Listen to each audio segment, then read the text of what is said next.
Hello, Z. Welcome back to the Disney Plus Radio Challenge. Today we have Doctor Who for the first time on Disney Plus. It has been going for 60 years on the BBC in the UK. It is a worldwide phenomenon, but pretty much mostly a UK phenomenon more than anywhere else. They've been celebrating for the last week. They've been doing specials and look backs and just everything. They're trying to recover really old copies of some of the original Doctor's adventures. Some people actually have them in their homes secretly. They stole them out of dumpsters when the BBC was just throwing away a bunch of old footage, old stuff, and to make room for other stuff. People pulled it out of the garbage illegally, and right now they're trying to fight the BBC wants it back, but the people who have it kind of don't want to be prosecuted, so there's a whole thing with that. Anyway, that has nothing to do with anything right now. This is Doctor Who, which is something I never imagined I'd ever say or see, but it is on Disney Plus right now. I thought I was going to watch it last night when it premiered on Pacific, Coast time. I fell asleep, and when I woke up, I was just like, no, I'm not doing this. So the room seems brighter. I am literally doing this Sunday afternoon, and it is daytime, and I am doing it just after finishing it. Got a quick shower, just did my hair, and yes, I know the battery is low. I'll get back to you in a minute. So what we have here is, it's not the new series. By the way, in England, they call them series, not seasons. This is a series of specials featuring David Tennant, who, if you don't know, was the 10th Doctor. Yes, they keep track of Doctors by number. They don't have, like, Dr. Kevin, Dr. Joe, Dr. Mary, whatever. They don't have names. The Doctor does not have, he has a name that we don't know, or maybe can't pronounce. I'm not really sure. They have teased us with that little bit of trivia for 60 years, but he is just known as the Doctor. He is not Doctor Who. He is the Doctor. Doctor Who is, I guess they just came up with that name to ask that question. Who is he? Who is he really? Well, he's a Time Lord. Okay, I'm going to get into a little bit of the mythos here. Just so you're aware, no spoilers for this at all. No spoilers. I'm not going to give away any plot twists or character reveals or anything else. I'm not going to do that. Just so you're aware. But I'm going to give you a little background for those who don't know what Doctor Who, the Doctor, Time Lords, the TARDIS, companions, what all that is. I'm going to give you a little bit of background on that, just to get you up to speed, if that is of any interest to any of you. I highly recommend watching this. You might still get a kick out of it, even if you haven't watched the last 60 years of Doctor Who. Most people can't watch the last 60 years of Doctor Who for the reasons I said earlier, and that's because a lot of it has been lost to time. Yeah, it's been damaged or discarded, and they're trying to re-establish it, but we'll see if we'll ever get all those stories back. It is highly unlikely. But in 2005, they kind of rebooted the series after a time where things kind of faded out in popularity for the Doctor. They didn't produce new stuff other than like a movie with Paul McGann. McGann. We'll just call him McGann. And sort of rebooted the franchise in 2005 on BBC for a new generation, and that is what we've been going with for the last few years. We had the 9th, 10th, 11th, 12th, 13th Doctor. In there, they peppered in a few other Doctors that are not numbered, including the War Doctor, for story's sake, to connect things. The Doctor is someone who is a Time Lord. He travels through time, going on adventures. He is not Sam Beckett. He does not set right what once went wrong. It's not like changing history, but he is making history. He protects those in need. It is a children's program. Its original origins on the BBC in black and white in 1963. Yeah, 60 years ago. would have been all about giving children a fantastical world in which to experience these fun stories. And sometimes the Doctor runs into historical figures. A lot of times he runs into aliens that look like guys in rubber masks or cardboard boxes. Yeah, the production values on Doctor Who in the early years and every year since, for the most part, have not been fantastic. And that's where a lot of people kind of dismiss it in a way that's saying, oh, well, it's not Star Wars or it's not Star Trek. Well, you know what? This thing predates both of them. And there is no doubt there's a little bit of inspiration in each of those franchises that came from Doctor Who. A little bit. But in this, he travels through time with a companion that he finds on Earth at different, usually in whatever the modern era is in which it depicts, whether it's 1963, 1983, or 2023. And what happens is they go on these adventures. So you get this weird, the companion is usually our proxy, the human who's observing this for the first time, going, "Oh my gosh, what is going on? What can we do to? Why am I here?" All these things, all the questions we would ask as somebody who would be following along with the Doctor, traveling with the Doctor. They get to do that. In this case, we get Donna. Donna is a fan favorite character, and she has been a companion many years ago. 10 years ago? Yeah, 10 years ago, along with the 10th Doctor. But for some reason, after the 13th Doctor transformed, I'll get to that in a second, suddenly they went back to the 10th Doctor, played by David Tennant. You'll know him from many different things. He was Purple Man on Jessica Jones. He is, what is he? Why can't I say the name of the show? He's a devilish character. It's very British also. And why can't I say it? It's from Neil Gaiman. Come on. Anyway, I'll think of it halfway through another sentence. But David Tennant's been all over everything. But what brought him to prominence in America was his run as the 10th Doctor in Doctor Who many years ago. And Donna was his companion for a time, other than another companion named Rose, which also had a very interesting thing. Well, there's so many little facets to the Doctor and how they structured this show over the last 60 years. They built in a way to recast the Doctor logically within story after so much time.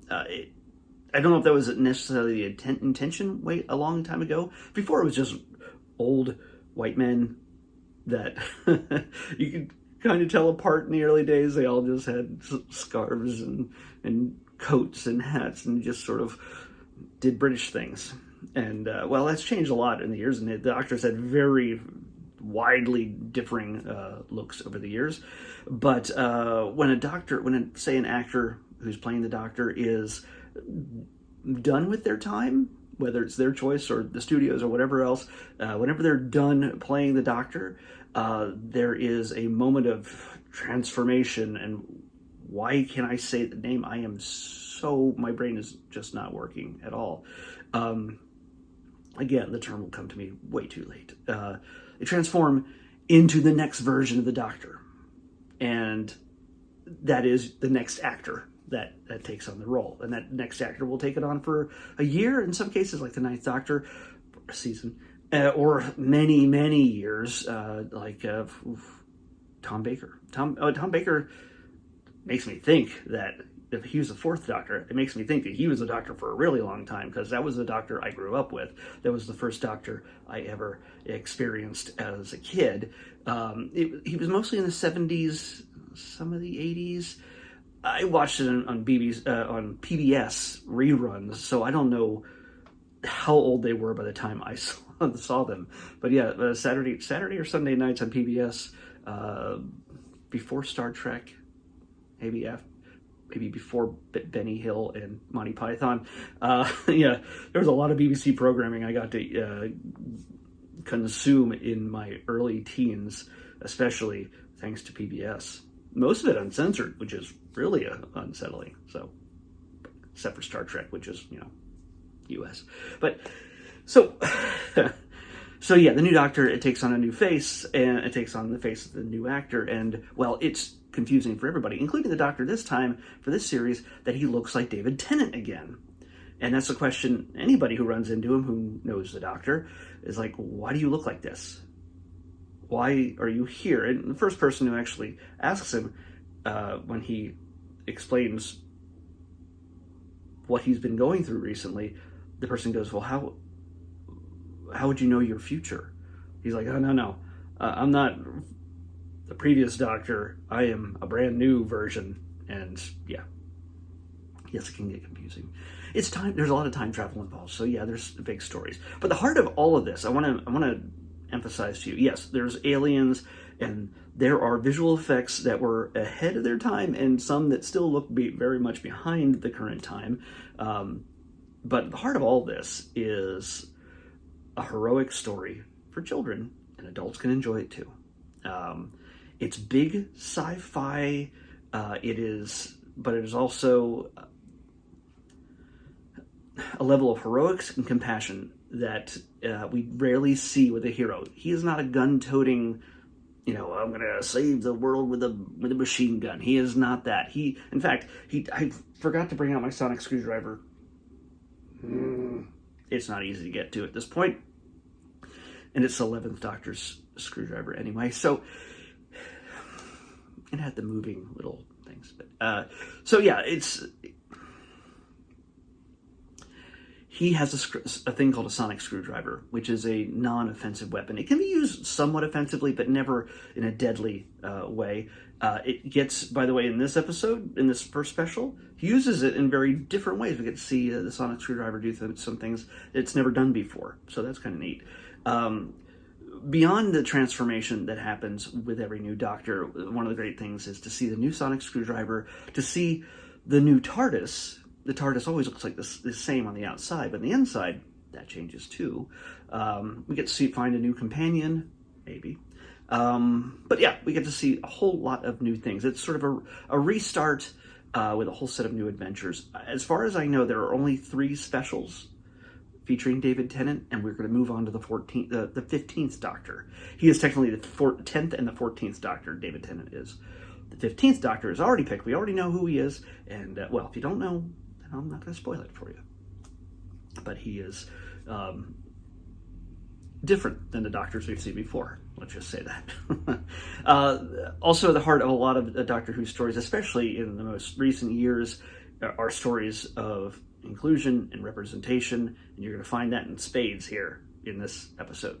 So if you are somebody who is afraid of either of those things, representation, inclusion, compassion, empathy, for somebody who doesn't look and act and think exactly like you, well, Doctor Who might not be for you.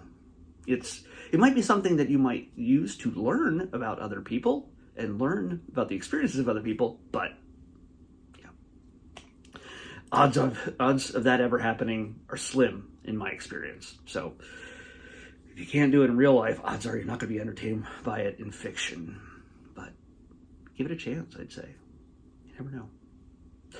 It does benefit you to have seen the 10th Doctor and Donna's adventures back in the day. Before you watch this, it does benefit you, but you don't have to in order to enjoy it. Confusion in some ways is expected regardless, and the story never exactly goes the way you think it's going to go. There are twists, there are turns, and not everything is as it seems, and that's a hallmark of the Doctor Who series forever. It's just the way it is, and what's what makes him and the stories, her, because he was a woman in the 13th Doctor was a woman, Jodie Benson. No, not Jodie Benson. That's the Little Mermaid. Okay, her name's Jodie, and my brain is not using names anymore. Say it. No. Jodie Whittaker. Oh, she is brunette in this picture. Oh, okay. Anyway, I highly recommend this for Doctor Who fans, obviously. because it's its own set of stories, and yes, it ends on a cliffhanger, which will lead us into the next special, which I don't know if it happens next week or 2 weeks from now. It's paced out over the next month or so. But yeah, starting in 2025, there's going to be another big gap, and then the 15th Doctor will take his spot.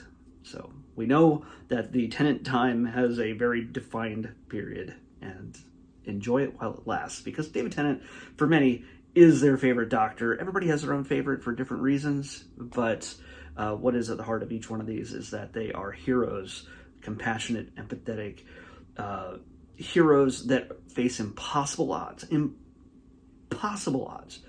but you can always know in the end the Doctor will win, and he has that confidence. And the Doctor has that level of confidence that you believe that even when you know it's impossible to win, he will win. When he faces down somebody truly evil, and he stands up to them, and it is all about standing up to the evil in our world, and you know he's going to win.